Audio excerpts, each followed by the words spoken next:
Sejam bem-vindos. Fique agora com o programa Espiritismo em Nossas Vidas com Wagner Ideale, sempre com temas que estão ligados ao nosso dia a dia. Olá pessoal, sejam bem-vindos ao nosso programa Espiritismo em Nossas Vidas e dando continuidade àquele curso, vou dizer assim, curso básico sobre as obras psicológicas de Joana de Ângeles. Estamos aqui para mais uma lição, a lição número 10. E, antes de qualquer coisa, eu queria fazer um seguinte comentário. Qual o objetivo desse curso? Aonde quer chegar esse curso? Ele tem dois focos. O primeiro foco é justamente para aquelas pessoas que gostam de estudar Joana, estudar o Espiritismo de uma forma um pouco mais profunda. O objetivo, um deles, é justamente dar uma explicação sobre certos conceitos dos estudos de Joana, dar uma explicação sobre a forma com que é conduzido esse trabalho profundo de Joana de Ângeles a respeito da psicologia dentro de um enfoque espírita. Esse é o primeiro, o primeiro objetivo. O segundo objetivo é mostrar um lado do espiritismo que é pouco difundido, é um pouco falado, que é esse lado psicológico. Mas veja bem, esse lado psicológico não é o lado psicológico clássico da psicologia tradicional. Ele é um processo um pouquinho mais, não vou dizer avançado, mas um pouquinho mais profundo dentro do aspecto espírita, porque envolve psicologia e espiritismo. Então, não é um trabalho de psicologia oficial, vamos dizer assim. Não, esse nosso trabalho não tem nenhum engajamento, nenhuma conexão com a psicologia oficial, com o mundo da psicologia acadêmica, vamos falar assim. Então, feito esse esclarecimento, vamos a mais um bate-papo nosso. Hoje nós vamos falar sobre o inconsciente. O inconsciente, ele é um fator extremamente importante dentro do contexto espiritual.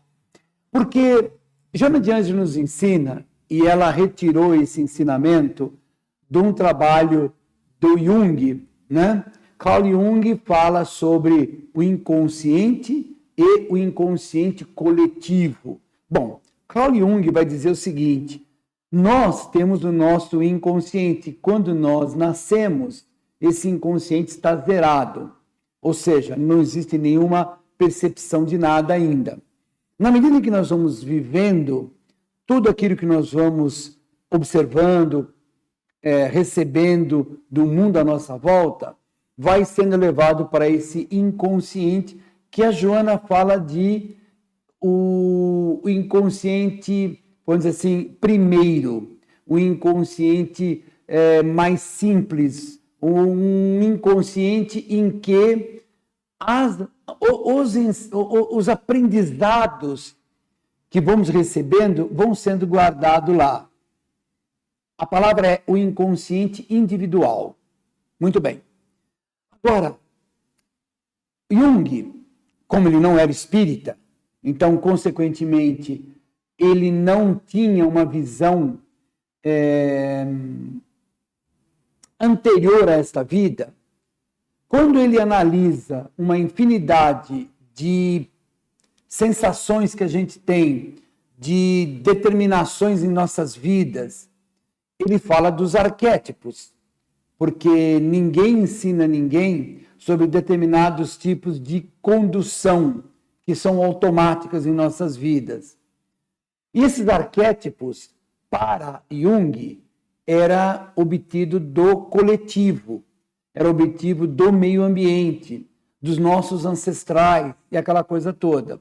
Joana não retira essa colocação. Claro que muita coisa que nós vivemos no nosso dia a dia, nós temos exatamente uma captação do mundo à nossa volta, mas muito mais profundo, esse inconsciente coletivo, que agora a Joana vai chamar de inconsciente profundo, ele é a herança das outras vidas.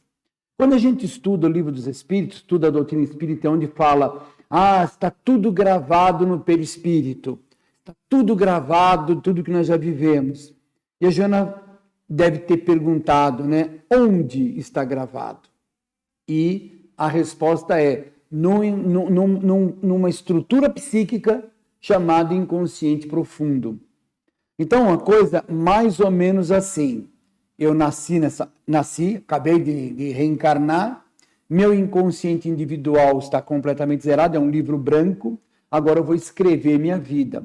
E aí eu tenho todo um processo de vida, de erros e acertos, de aprendizados, de situações muitas vezes doloridas, que a gente não quer assimilar. A gente enfrenta aquele momento muito difícil e aquilo automaticamente vai lá para o nosso inconsciente.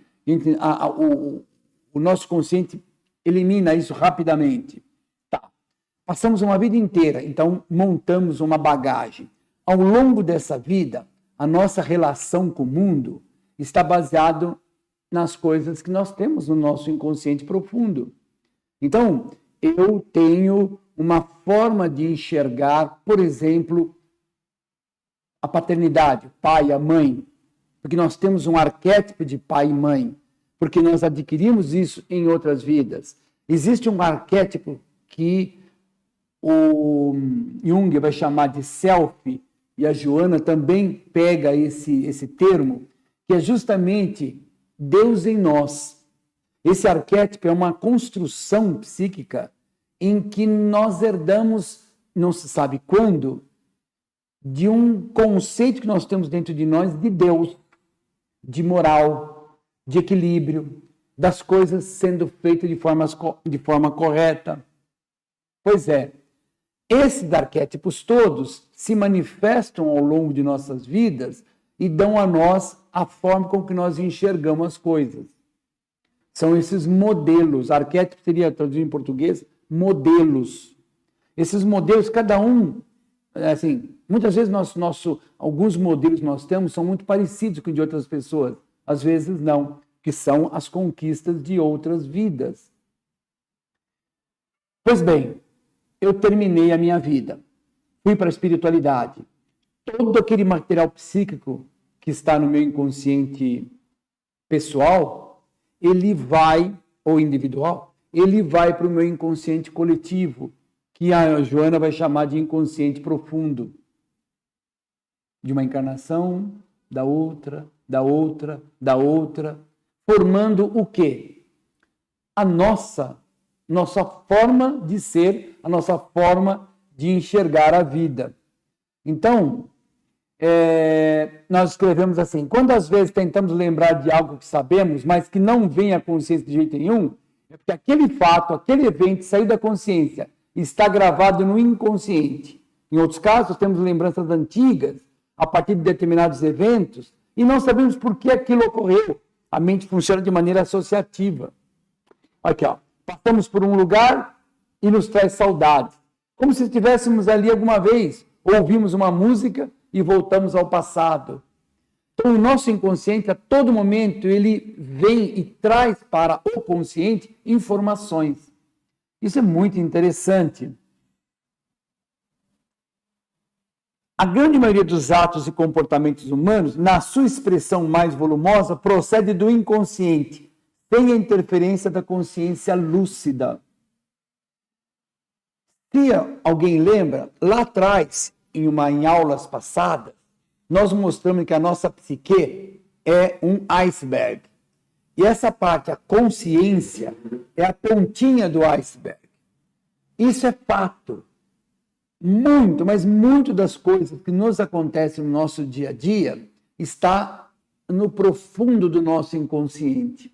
É muito bacana isso.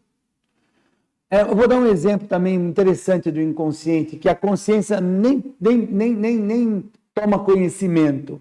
Você está numa estrada, de repente tem uma propaganda aqui do lado, você está dirigindo, você está concentrado na estrada, a propaganda passa aqui do lado, te oferecendo para beber um refrigerante.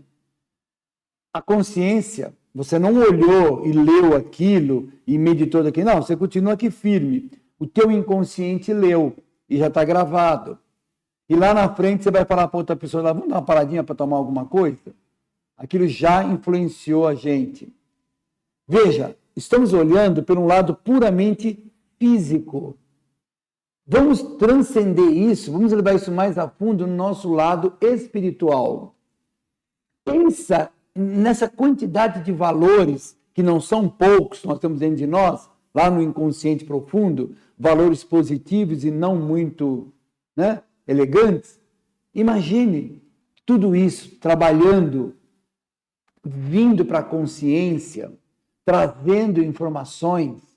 Imagine esse inconsciente profundo trabalhando dentro da estrutura da mediunidade. Porque quando você estuda a mediunidade, você sabe que o animismo é algo muito forte. O animismo, ele é nada mais do que as coisas do médium sendo passadas, misturado com a conexão mediúnica. Animismo não é errado, apenas que animismo não é mediunidade. Mediunidade é quando o espírito comunicante passa uma informação e se eu for um médium que tem uma mediunidade bem trabalhada, vamos falar assim, bem equilibrada, a sintonia perfeita, eu levo a mensagem que está sendo passada. Às vezes, essa mensagem, o médium mistura com coisas dele e essa mensagem é passada. Tem alguma coisa de errado nisso? Não tem. Quando essa entrega é construtiva, mas ali tem uma interferência. Nós já falamos isso uma vez quando nós falamos de mediunidade. Animismo e mediunidade. Na verdade é o contrário. Animismo e mediunidade. E com o passar do tempo inverte. Então essa estrutura está profundamente ligada a um contexto psíquico. Então, toda a parte do inconsciente, seja ele coletivo, seja ele o inconsciente pessoal, lembrando que a palavra coletivo é de Jung. Repetindo, ele busca esses conhecimentos que da onde essa pessoa teve isso, da coletividade, das heranças genéticas. E no Espiritismo nós sabemos que esses conhecimentos que onde ele obteve isso são heranças das outras encarnações, que está no profundo do nosso ser. O grande problema da psicologia clássica, ela não fazer essa relação, ou seja, o inconsciente profundo pertencer a outras vidas, porque dentro do contexto científico acadêmico não existe espírito. Existe o corpo físico e o cérebro. E toda a psique faz parte da estrutura física. Pode ser que exista, eu não sou psicólogo, mas pode ser que exista uma escola ou outra psíquica, uma escola ou outra de psicologia, que aceita, que concorda com a ideia de uma inteligência extracorpórea, que a inteligência tenha uma ligação fora do corpo, mas não é isso o clássico, aquilo que está lá na academia. Eles entendem, e a gente respeita, que tudo é gerado pelo cérebro. Toda a psique está na própria pessoa ali, nesse contexto físico. O que Jung questionou na época é, será que essa psique não é algo externo? Será que nós não temos mais alguma coisa que não seja somente o corpo físico? Ele agiu dentro de um processo científico, dentro de um processo acadêmico, né? E aí houve uma série de problemas. Hoje, dentro do movimento espírita, nós sabemos que existe espírito. A base da doutrina espírita é o espírito, a reencarnação, é a possibilidade de se comunicar com esses espíritos que antes eram pessoas aqui encarnadas e agora estão numa condição errante. E toda essa estrutura, ela não está, essa estrutura que eu falo, estrutura psíquica, o Espiritismo entende que não faz parte do corpo, e sim de algo a mais, que nós chamamos de espírito. E o corpo reflete aquilo que o espírito deseja. Sim, mas qual o papel do cérebro aí? O cérebro é uma conexão, o cérebro faz trabalhos magníficos, cada dia se descobre mais coisas fantásticas do cérebro, mas esse cérebro está conectado de forma, que eu não sei como é, mas de uma forma extremamente complexa, com algo imaterial, que nós chamamos de espírito. Então, todo esse contexto que estamos estudando aqui sobre psicologia espírita está justamente vinculado ao espírito. Há um momento aqui que ele fala, além das memórias de um passado consciente longínquo, também pensamentos inteiramente novos e ideias criadoras podem surgir do inconsciente. Ideias, pensamentos que não foram conscientes, como um lótus nasce das escuras profundezas da mente para formar uma importante parte da nossa psique subliminar. A vivência da doutrina espírita nos proporciona viver de forma saudável com o inconsciente. A vivência da doutrina espírita, ou seja, a luta para nos melhorar, o trabalho de caridade, o aprendizado, o estudo, nos proporciona viver de forma saudável com o inconsciente. Por quê? Porque a gente sabe das nossas falhas e dos nossos acertos, das nossas conquistas éticas construtivas, das nossas conquistas que precisam ser corrigidas. Então, quando o inconsciente mostra valores, a gente usa esses valores para o bem. Quando esse inconsciente nos traz algo desequilibrado, nós vamos procurar trabalhar isso para corrigir. Por isso, essa situação de viver de forma saudável. Porque senão, eu entro em conflitos, como nós vamos ver em outras aulas. Situações complexas que existem para o ser humano que não acordou ou não está consciente dessa relação extrafísica. A busca na proposta religiosa não deve negar os nossos desejos, nossas pulsões, para que a nossa essência venha à tona. Não temos que ser robôs e vivemos comportamentos padronizados. E como diz vamos dizer assim,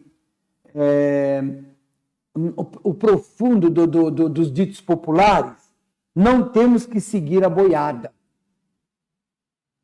Nós, na verdade, temos que ter uma visão de futuro, temos que estar determinados aos ensinos de Jesus, aos ensinos espíritas, que tentam mostrar para a gente a necessidade das correções e seguir essas correções. Deixemos, pois, vir à luz da consciência o ser maravilhoso que somos. E, por fim, um alerta de Jesus: conheça-te a ti mesmo. Por isso que esse capítulo do inconsciente, ele é bastante complexo e exige da gente muitas reflexões, porque nós somos mais inconsciente do que o próprio consciente, porque flui de um para o outro, do outro para um, muitas coisas do nosso dia a dia. Com isso, vamos refletir entre as aulas que já passaram, esse contexto que a nossa querida Joana de Ângeles nos oferece, para aprimorar, para entender melhor a proposta da doutrina espírita na vida de todos nós, que é nos descobrir para ver os nossos acertos e as nossas dificuldades e galgar um posicionamento melhor. E é isso aí, pessoal. Ficamos por aqui e até o nosso próximo encontro.